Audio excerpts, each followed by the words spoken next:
오늘 말씀의 제목이 신령한 사람이 되라. 오늘 그런 말씀입니다.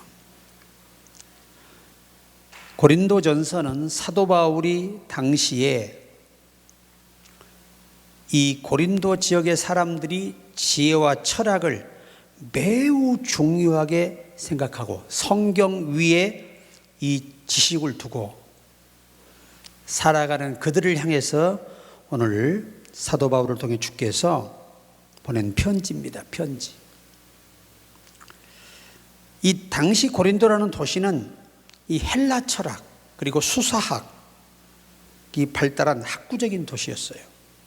그러면서도 아주 이 모든 그 상업의 통로가 되는 중심 지역, 이 지역이 고린도였습니다.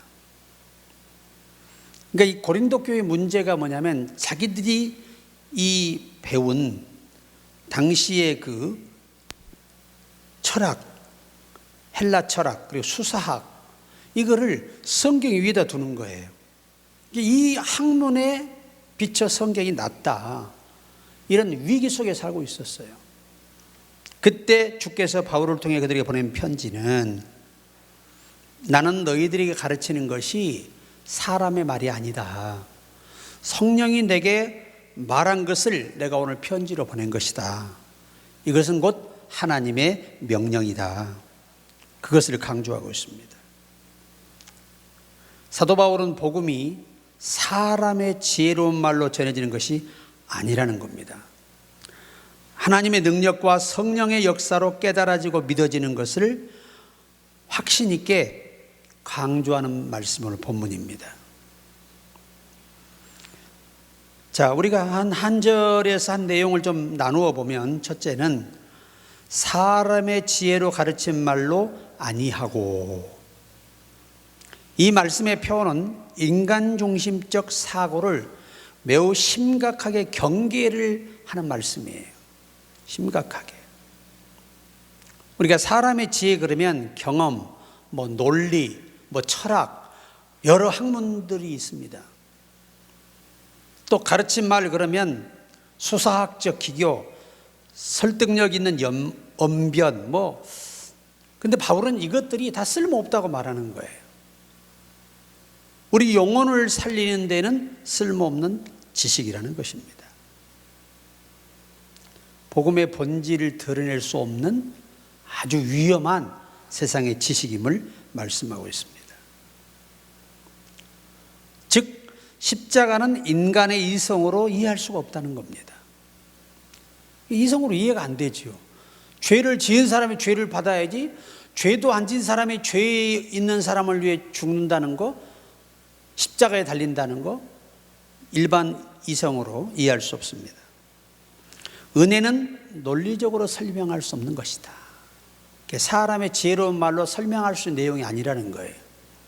은혜는 그야말로 하나님이 인간의 의지와 뜻과 상관없이 일방적으로 선택하시고 은혜를 베푸시는 것, 이것이 사람의 논리로 설명할 수가 없는 것입니다. 구원은 논증으로 증명되는 게 아니에요. 왜냐하면 이 인간을 구원하시는 하나님의 방법은 사람이 이해할 수 없는 방법이잖아요. 처녀가 남자 없이 아기를 가지고, 남자를 없이 아이를 낳아가지고 그 아이가 하늘에서 보낸 자이며 그가 인간의 모든 죄를 대신지고 죽었다가 살아난다. 이런 논리가 당시 이 수사학적 철학을 공부하고 이런 사람들에게 논리가 이해될 수가 없죠. 그들은 육가 원칙의 논리에 딱딱 맞아 떨어져야 이게 믿는 사람들이거든요. 근데 그들은 그런 사람들인데 오늘 이 세 가지 십자가의 문제, 은혜의 문제, 구원의 논증의 문제는 사람의 이성과 이 어떤 이해력으로 이해하기 어려운, 이해할 수 없는 그런 내용이라는 것을 바울이 가르치는 겁니다. 나는 사람의 말을 하지 않는다. 왜? 그래서 너희가 이 세 가지 본질을 이해할 수 있는 게 아니라는 겁니다. 두 번째는 성령의 가르치신 것으로 하니, 바울이 논리는 내가 너희가 말하는 그런 육가 원칙의 지식에 의해서 설명한 게 아니고 성령 하나님이 내게 가르치신 것을 전하는 것이다. 그렇게 표현을 합니다. 그러니까 여기 핵심 주체는 바울은 어떤 철학적, 수사학적 지식이 아니라 성령이시다. 그것을 강조합니다. 즉 성령은 하나님의 뜻을 계시하고 알게 하는 분, 또 성령님은 말씀을 깨닫게 하시는 분, 성령님은 마음을 열어 복음을 믿게 하시는 분. 너희가 논리적으로 이것을 받아들일 수 없다는 거예요. 이 예수에 관한 이야기는 오직 성령의 가르침을 입는 자만이 오늘 내가 하는 말을 이해할 수 있고 받아들일 수 있고 깨달을 수 있다는 것입니다. 그러니까 설교도 성경 공부도 개인 묵상도 성령의 감동의 도우심을 받지 못하면 단순한 지식으로 할 수밖에 없는 거예요. 우리가 이렇게 감격하고 헌신하는 이유는 정말 우리 인간의 이성을 넘어선 하나님의 특별한 사랑과 방법과 길을 보이셨기에 더욱더 우리가 그분께 열광하는 것입니다. 그래서 성령이 역사하실 때 말씀이 지식에서 생명으로 바뀌어요. 성령이 역사하실 때. 그래서 바울은 고린도전서에서 성령으로 아니하고는 예수를 주시라 할 수 없다는 겁니다. 그저 한 성인으로 믿을 수밖에 없다는 건데 성령을 받으면 그가 창조주임을 알게 된다는 것입니다. 또 성령이 가르치실 때 말씀이 문자에서 능력으로 변합니다. 참 놀라운 일이죠. 옛날 미국의 펜실베니아 주에 가면 교계에 유명한 명물 두 가지가 있다고 합니다. 하나는 유명한 교회예요. 또 하나는 유명한 목사님 한 분이 있었다고 합니다. 이 유명한 교회는 왜 유명한가 하면 이 교회는 아무리 좋은 목사님이 부임해 올지라도 6개월을 넘기지 못하고 갈아치우는 교회에서 유명하다. 또 유명한 목사는 아무리 좋은 교회일지라도 부임한 지 6개월도 있지 못하고 밀려 나오는 목사이기에 두 개가 유명하다는 겁니다. 그래서 그 교회나 그 목사에게 마른 막대기 교회와 마른 막대기 목사라는 별명이 그 교회가 붙게 됐다는 겁니다. 그러니까 목회자를 6개월을 못 모시는 거예요. 성도들이. 그래서 계속 쫓겨나는 겁니다.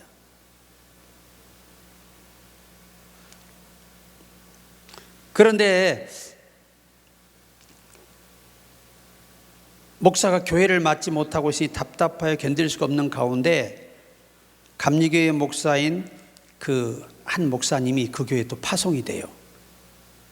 계속 쫓겨나는 문제가 누가 가려고 하질 않아요.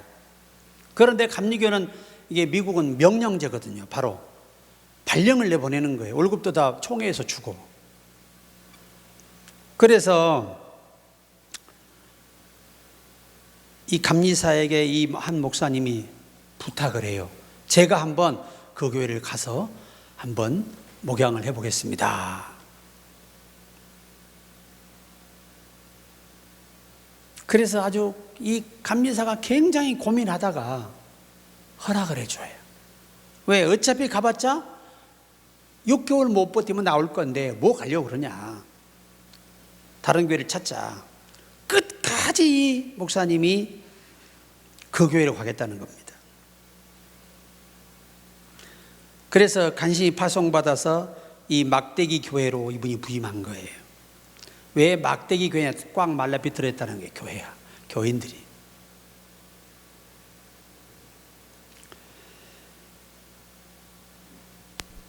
이렇게 된 교회는 이제 낙심 가운데 빠집니다.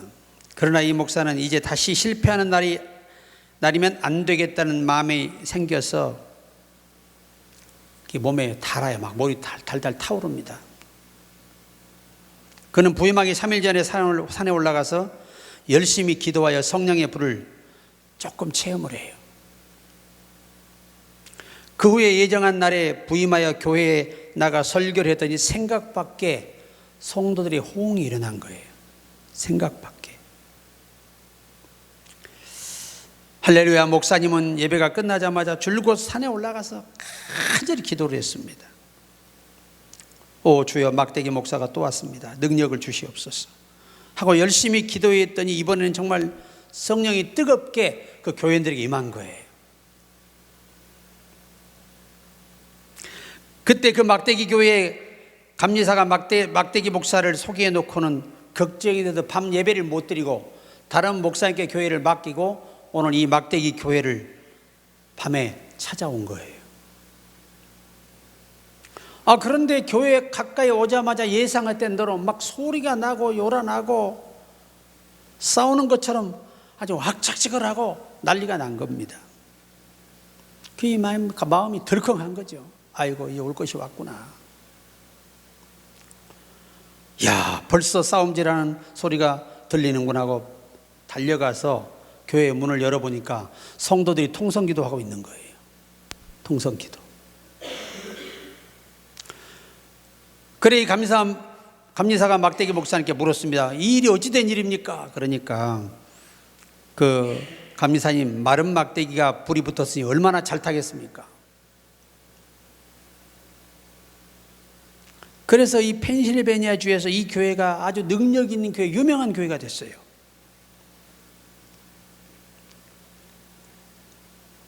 그 이후로 이 목사님, 막대기 목사님이 오히려 자기가 막대기 교회, 막대기 목사님 해가지고 소문이 났어요. 교회가 미국 전야에. 그래서 막 후원이 들어오고 또 사람들이 막 관광지처럼 방문하고 말이에요. 성지처럼. 그래서 거기서 이 비결을 듣고 가는 거예요. 그 하나님이 의외로 그 마른 막대기가 잘 탄다는 겁니다. 그러니까 우리도 뭐가 돼야 돼요? 영적으로 이 마른 막대기가 돼가지고 주님이 불을 확 붙이면 확 타올라야 됩니다. 그래서 그 목사님이 그 은퇴하시는 날까지 그 교회에서 그렇게 큰 일을 많이 했다고 합니다. 그러니까 우리가 항상 기억할 것은 오직 성령이 가르침을 받도록 힘쓰는 생활을 습관화시켜야 한다는 겁니다. 그러니까 우리가 아시지만 느헤미야 2장에서 이 예루살렘이 불탔다는 말을 듣고 전소했다는 말을 듣고 기쁨을 잃어버리지 않습니까? 그 수심이 가득히 있으니까 왕이 네가 이런 일이 없었는데 어째 얼굴에 근심이 많으냐? 예, 제 아버지의 부모의 쉽게 말하면 그 묘가 다 불에 탔다는 거죠. 그래 자기 부모의 묘가 불탔다 그러니까 왕이 볼 때도 참 마음이 좀 짠하잖아요. 내가 어떻게 좀 좋겠느냐? 예, 제가 돌아가서 왕이 허락하시면 돌아가서 그 소실된 묘실을 다 정비하고 와야 제가 마음이 편할 것 같습니다. 그러니까 왕이 모든 소원을 들어줘요. 근데 그 전에 뭐라고 하냐? 내가 어떻게 해줄까 하라고 물을 때 그가 여호와께 목도하고 잠깐 묵상을 했어요. 하나님 이럴 때는 어떻게 대답해야 합니까? 라고 물었을 때 예루살렘의 전체 성이 무너졌다 그러면 반역이 되잖아요. 그러니까 내 부모님 묘실을 고쳐놓고 오겠다고 한 거예요. 이게 누구냐? 하나님이 묵도할 때 준 영감이었어요. 그래서 하나님이 모든 걸 술술 풀려주셔가지고 결국은 예루살렘 성벽을 짧은 기간에 12지파가 모여들어서 다 보수했잖아요. 하나님의 성령이 돕지 않고는 불가능한 해결책이었습니다. 왕의 마음을 사지 않고는 불가능한 일이었거든요. 오히려 힘들게 군사를 급파해서 나라를 점령해서 다 뺏어왔는데 그거 무너지면 어때요? 그런데 하나님이 역사하시니까 이 왕이 볼 때는 그 느헤미야의 작전이 대수롭지 않은 거예요. 근데 그 대수롭지 않음이 이스라엘 성을 다 중축해버려, 중수해버려요. 세 번째는 신령한 일은 신령한 것으로 분별하느니라. 신령한 것이 뭐냐 이거예요. 신령한 것. 우리는 대부분 신령하다 그러면 뭐 음성을 듣고 환상을 보고 막 천국을 갔다 오고 막 지옥을 보고 막 그러거든요. 근데 성경이 말하는 신령한 일은 그런 것은 아주 소극적인 거예요. 진짜 신령한 일은 하나님의 구원 계획이에요. 그리고 십자가와 부활, 또 은혜와 회개와 거듭남, 영원한 생명을 얻는 것, 이것이 신령한 것입니다. 그러면 신령한 것으로 분별한다라는 이 말의 의미는 하나는 성령 안에서만 분별이 가능하다. 바른 믿음 안에서만, 진리로 바르게 세워진 믿음 안에서만 분별이 가능하다. 영적인 신령한 눈을 열어서 하나님이 보이실 때 정확하게 볼 수 있다. 올바른 성경의 진리가 있어야 성경의 진리 안에서 분별이 되는 것입니다. 그러니까 영적인 진리는 영적인 감각이 있어야 이해가 된다는 거예요. 세상의 기준으로는 복음이 어리석게 보이지만 성령 안에서는 그것이 하나님의 지혜로 보인다는 말이에요. 참 중요하죠. 미아동 교회, 미아동이 있죠. 미아동 교회 김진화 집사님이 이런 체험을 했습니다. 하루는 어느 노파에게 복음을 전했는데 그 노파가 예수 믿기로 약속을 했습니다. 김 집사님은 새로 믿기로 한 사람에게 꼭 성경책 한 권을 사주고 싶은 감동을 받아서 마음이 뜨거워졌습니다. 그런데 사주려고 했는데 이 노인이 글을 읽을 줄 모르는 거예요. 그래서 성경을 사주는 것을 포기하고 말아요. 며칠 후 그 노파가 할머니가 큰 책을 들고 교회에 나왔습니다. 무슨 책인가 살펴보니까 성경책이 아니고 일반 책이었어요. 그때 이 집사님 마음에 미안한 생각이 드는 거지요. 책을 사고 싶었지만 인색한 마음이 들고, 그리고 책을 볼 수 없는 노인에게 무슨 책이 필요하다고 성령의 감동을 거절한 거예요. 그래서 슬쩍 모르는 척하고 집으로 돌아왔는데 그날 밤에 그 집사님의 집에 비싼 가방과 양복과 값나가는 모든 것을 도둑 맞았어요. 기가 막힐 노릇이었으나 어쩔 수 없었습니다. 이는 성령의 감동을 거역한 죄값으로 깨닫고 즉시 돈을 빌려다가 성경책을 사다 주고 사과했다는 겁니다. 그랬더니 마음이 편안해지는 거예요. 그게 마음이 편안해지는데 그 다음날 경찰서에 전화가 왔어요. 도둑이 잡혔는데 혹시 이러이러한 물건이 있습니까? 그러니까 다 그대로 있는 거 하나도 없애지 않고, 그래서 그걸 돌려받고, 또 그 부모가 합의금으로 보너스까지 줘가지고 성경책에 20배의 물질을 얻은 거예요. 그러니까 성령이 감동할 때 우리가 거역하면 안 된다는 겁니다.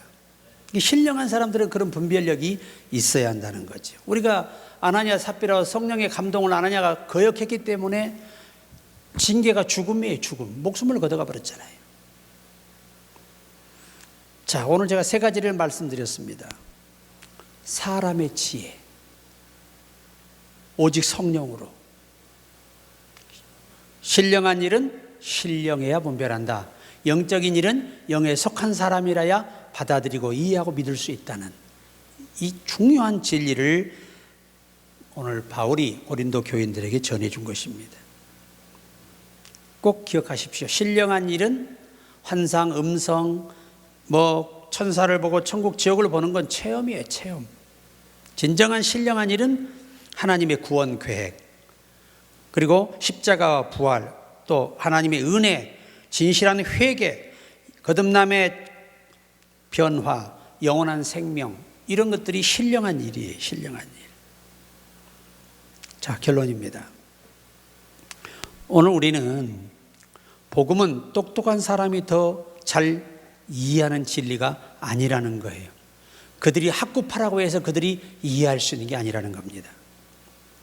복음은 성령께서 마음을 감동하여 사람으로 깨닫게 하는 자만이 깨달을 수 있고 이해할 수 있고 믿을 수 있다는 것입니다.